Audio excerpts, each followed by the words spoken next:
Mutual ഫണ്ടിൽ invest ചെയ്യുമ്പോൾ പലർക്കുള്ളൊരു സംശയമാണ് അത് സിപ്പായിട്ട് ചെയ്യണോ അതോ ലംസമായിട്ട് ചെയ്യണോ എന്നുള്ളൊരു കാര്യം. ഇന്നത്തെ വീഡിയോയിലൂടെ നമ്മൾ ഡൗട്ട് ക്ലിയർ ചെയ്യാൻ പോവുകയാണ്. ഇവിടെ ഞാൻ എക്സാമ്പിളായിട്ട് എടുത്ത് കഴിഞ്ഞ ഒരു വർഷമായിട്ട് ഞാൻ സിപ്പ് ചെയ്യുന്ന ഒരു മ്യൂച്വൽ ഫണ്ടിൻ്റെ പെർഫോമൻസ് വെച്ചിട്ടാണ്. ഇനി സിപ്പ് എന്താ ലംസം എന്താണെന്ന് അറിയാത്തവർക്കായിട്ട്, സിപ്പ് എന്ന് പറയുന്നത് ഒരു നിശ്ചിത ഡേറ്റിൽ എല്ലാ മാസവും ഒരു ഫിക്സ്ഡ് എമൗണ്ട് നമ്മളൊരു മ്യൂച്വൽ ഫണ്ടിൽ ഇൻവെസ്റ്റ് ചെയ്യുന്നതിനെയാണ് സിപ്പ് എന്ന് പറയുന്നത്, അഥവാ സിസ്റ്റമാറ്റിക് ഇൻവെസ്റ്റ്മെൻറ്റ് പ്ലാൻ. ലംസം എന്ന് പറയുന്നത് വൺ ടൈം ഇൻവെസ്റ്റ്മെൻ്റ് ആണ്. അവിടെ ഒരു ഫിക്സ്ഡ് എമൗണ്ടോ അല്ലെങ്കിൽ ഒരു ഫിക്സ്ഡ് ഡേറ്റോ ഇല്ല. നമ്മുടെ കയ്യിൽ ക്യാഷ് ഉള്ള സമയത്ത് നമുക്ക് ആ മ്യൂച്വൽ ഫണ്ടിൽ ഇൻവെസ്റ്റ് ചെയ്യാം. അതാണ് ലംസം. ഓക്കെ, ഇനി നമ്മുടെ എക്സാമ്പിളിലേക്ക് വന്നാൽ ഇവിടെ ഞാൻ ഇൻവെസ്റ്റ് ചെയ്യുന്നത് കൊടാക്കിൻ്റെ ഒരു സ്മോൾ ക്യാപ് ഫണ്ടിലാണ്. സിപ്പ് എമൗണ്ട് എന്ന് പറയുന്നത് വെറും 1000 രൂപയാണ്. അതൊരു 10% സ്റ്റെപ്പ് എന്ന രീതിയിലാണ്. അതായത് എല്ലാ വർഷവും ഞാൻ 10% കൂടുതൽ അടയ്ക്കണം. അതായത് ഈ വർഷം 1000 രൂപ അടച്ചാൽ അടുത്ത വർഷം 1100 ആവും സിപ്പ് എമൗണ്ട്. അതിൻ്റെ അടുത്ത വർഷം 1210 ആവും. ഞാൻ ഇങ്ങനെ ചെയ്യുന്നത് ഇൻഫ്ലേഷനെ ബീറ്റ് ചെയ്യാൻ വേണ്ടിയിട്ടാണ്. അത് മറ്റൊരു വീഡിയോയിൽ ഞാൻ വിശദമായിട്ട് പറയാം. ഓക്കെ, അപ്പോൾ എൻ്റെ ആദ്യത്തെ 1000 രൂപ സിപ്പ് പോകുമ്പോൾ ആ മ്യൂച്വൽ ഫണ്ടിൻ്റെ NAV എന്ന് പറഞ്ഞത് 249 ആണ്. NAV എന്ന് പറഞ്ഞാൽ നെറ്റ് അസറ്റ് വാല്യൂ. അതായത് സിംപ്ലിഫൈ ചെയ്ത് പറയുകയാണെങ്കിൽ ഒരു മ്യൂച്വൽ ഫണ്ടിൻ്റെ ആ സമയത്തെ വാല്യൂ അല്ലെങ്കിൽ പ്രൈസ് ആണ് NAV എന്ന് പറഞ്ഞത്.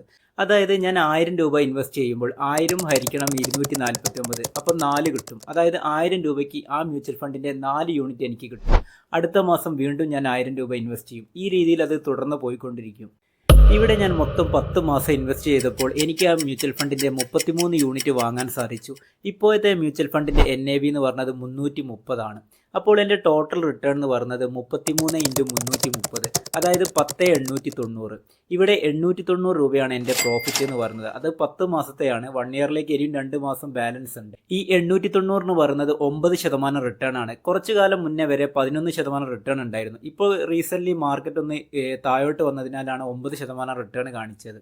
ഇത് ഞാൻ SIP ചെയ്തപ്പോൾ എനിക്ക് കിട്ടിയ റിട്ടേൺ ആണ്. ഇനി ഇതേ എമൗണ്ട് ഞാൻ ലംസമായിട്ട് ചെയ്തിരുന്നെങ്കിൽ എത്ര റിട്ടേൺ കിട്ടുമെന്ന് നോക്കാം. ഇവിടെ എൻ്റെ മൊത്തം ഇൻവെസ്റ്റ്മെൻറ്റ് എന്ന് പറഞ്ഞാൽ 10,000 രൂപയാണ്. അത് ഞാൻ ലംസമായിട്ട് ചെയ്താൽ ഈ മ്യൂച്വൽ ഫണ്ടിൻ്റെ 40 യൂണിറ്റ് എനിക്ക് കിട്ടുമായിരുന്നു. കാരണം ഈ മ്യൂച്വൽ ഫണ്ടിൻ്റെ തുടക്കത്തിലെ NAV എന്ന് പറഞ്ഞാൽ 249 ആണ്.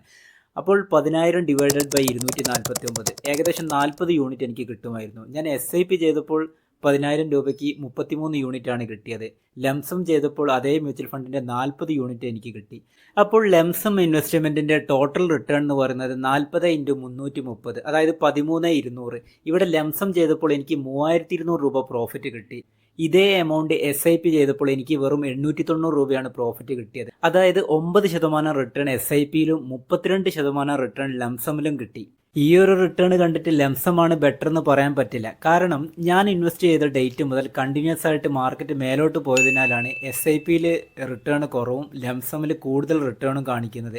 നേരെ മറിച്ച് ഞാൻ ഇൻവെസ്റ്റ് ചെയ്ത ഡേറ്റ് മുതൽ മാർക്കറ്റ് ക്രാഷോ അല്ലെങ്കിൽ മാർക്കറ്റ് കണ്ടിന്യൂസ് ആയിട്ട് താഴോട്ട് വരികയാണെങ്കിൽ ലംസമിൽ എനിക്ക് ഹ്യൂജ് ലോസ് വരുമായിരുന്നു. SIPയിൽ ലോസ് വരും, പക്ഷേ ലംസമിനെ അപേക്ഷിച്ച് വളരെ കുറവായിരിക്കും. ചിലപ്പോൾ അത് ഏവറേജ് ചെയ്ത് പോയിന്നും വരും. ഇനി നമുക്കൊരു കൺക്ലൂഷനിലേക്ക് വരാം. ഇവിടെ മാർക്കറ്റ് കണ്ടിന്യൂസ് ആയിട്ട് മേലോട്ട് പോയപ്പോൾ ലംസം ഇൻവെസ്റ്റ്മെൻറ്റ് SIP അപേക്ഷിച്ച് കൂടുതൽ റിട്ടേൺ കാണിച്ചു. അതേപോലെ തന്നെ മാർക്കറ്റ് കണ്ടിന്യൂസ് ആയിട്ട് ഡൗൺഫോളോ അല്ലെങ്കിൽ ഒരു മാർക്കറ്റ് ക്രാഷോ വരുന്ന സമയത്ത് ലംസം ഇൻവെസ്റ്റ്മെൻറ്റിൽ കൂടുതൽ ലോസ് കാണിക്കും SIP അപേക്ഷിച്ച്. അതുകൊണ്ട് തന്നെ ഈ രണ്ട് ഇൻവെസ്റ്റ്മെൻറ്റും നമുക്ക് ബെറ്ററാന്ന് പറയാൻ പറ്റില്ല. രണ്ടും മാർക്കറ്റ് കണ്ടീഷനെ ഡിപ്പെൻഡ് ചെയ്തിരിക്കും. പക്ഷേ നിങ്ങളൊരു ലോങ് ടേം ഇൻവെസ്റ്റർ ആണെങ്കിൽ നിങ്ങൾ SIP ചെയ്താലും ലംസം ചെയ്താലും താരതമ്യേന നല്ലൊരു റിട്ടേൺ തന്നെ കിട്ടും. എൻ്റെ ഒരു പേഴ്സണൽ എക്സ്പീരിയൻസിന് എനിക്ക് ഏറ്റവും കൂടുതൽ റിട്ടേൺ കിട്ടിയതെല്ലാം എൻ്റെ ലംസം ഇൻവെസ്റ്റ്മെൻറ്റിൽ നിന്നാണ്. ഇനി ഈ ലംസം ഇൻവെസ്റ്റ്മെൻറ്റിൻ്റെ മെയിൻ ലിമിറ്റേഷൻസ് എന്ന് പറയുന്നത് അവരെപ്പോഴും ഒരു മാർക്കറ്റ് ക്രാഷിന് വേണ്ടി വെയിറ്റ് ചെയ്യും. പക്ഷേ അങ്ങനെ ഒരു സമയം ഒരിക്കലും കണ്ടെത്താൻ സാധിക്കില്ല. കാരണം മാർക്കറ്റ് ടൈമിംഗ് ചെയ്യുക എന്ന് പറയുന്നത് ആരെ കൊണ്ട് സാധിക്കുന്ന ഒരു കാര്യമല്ല. നേരെ മറിച്ച് SIP ചെയ്യുന്ന ഒരാളെ സംബന്ധിച്ച് അവർക്ക് മാർക്കറ്റ് മേലോട്ട് പോയാലും ഇനി മാർക്കറ്റ് താഴോട്ട് വന്നാലും അവരെ ബാധിക്കില്ല. കാരണം മാർക്കറ്റിൻ്റെ എല്ലാ കണ്ടീഷനിലും അവർ ഇൻവെസ്റ്റ് ചെയ്തുകൊണ്ടേയിരിക്കും. ഇനി ഞാൻ നിങ്ങൾക്കൊരു മെത്തേഡ് സജസ്റ്റ് ചെയ്യാം. നിങ്ങൾ ആദ്യം ഒരു SIP സ്റ്റാർട്ട് ചെയ്യുക. സപ്പോസ് നിങ്ങളൊരു 5,000 രൂപയാണ് SIP ചെയ്യാൻ ഉദ്ദേശിക്കുന്നതെങ്കിൽ അതിൽ 4,000 ഇൻവെസ്റ്റ് ചെയ്യുക. 1,000 രൂപ മാറ്റി വെക്കുക. അത് നിങ്ങൾ സേവിങ്സ് അക്കൗണ്ടിൽ വെച്ചാൽ മിക്കവാറും ചിലവായി പോകാൻ ചാൻസ് ഉണ്ട്. അതുകൊണ്ട് തന്നെ അതൊരു ലിക്വിഡ് ഫണ്ടിലേക്ക് മാറ്റിയിടുക. ഇതുകൊണ്ട് 2 മെച്ചമുണ്ട്. ലിക്വിഡ് ഫണ്ടിൽ നിങ്ങൾക്ക് 6% റിട്ടേൺ കിട്ടും. സേവിങ്സിലാണെങ്കിൽ 2% റിട്ടേൺ നിങ്ങൾക്ക് കിട്ടുകയുള്ളൂ. ഓക്കെ, ഇനി നിങ്ങളൊരു SIP ഡേറ്റ് സെറ്റ് ചെയ്തിട്ടുണ്ടാവും. നോർമലി എല്ലാവരും അവരുടെ സാലറി വരുന്ന ഒരു ഡേറ്റിൻ്റെ 2 ദിവസം മുന്നോട്ടാണ് അത് സെറ്റ് ചെയ്യാറ്. ഓക്കെ, ആ ഒരു ദിവസം നിങ്ങളുടെ SIP ആയിട്ട് 4,000 രൂപ മ്യൂച്വൽ ഫണ്ടിലേക്ക് പോകും. എന്നിട്ട് ആ ഒരു മാസം വെയിറ്റ് ചെയ്യുക. ഈ ഒരു മാസത്തിൻ്റെ ഇടയിൽ ഏതെങ്കിലും ഒരു ദിവസത്തിൽ എന്തായാലും നിഫ്റ്റി ഒരു ഫാള് കാണിക്കും. ആ സമയത്ത് നിങ്ങൾ ലിക്വിഡ് ഫണ്ടിലുള്ള 1000 രൂപ വിഡ്രോ ചെയ്യുക, എന്നിട്ട് നിങ്ങൾ ഇൻവെസ്റ്റ് ചെയ്യുക. ഇപ്പോൾ എന്ത് സംഭവിക്കും? SIP ഓൾറെഡി നിങ്ങൾ ചെയ്യുന്നുണ്ട്, അതിൻ്റെ കൂടെ ലംസം ഇൻവെസ്റ്റും പാടെ മിക്സ് ചെയ്ത് ഈ രീതിയിൽ നിങ്ങൾ ചെയ്യുമ്പോൾ നിങ്ങളുടെ റിട്ടേൺ എന്തായിട്ട് കൂടുതൽ കിട്ടും.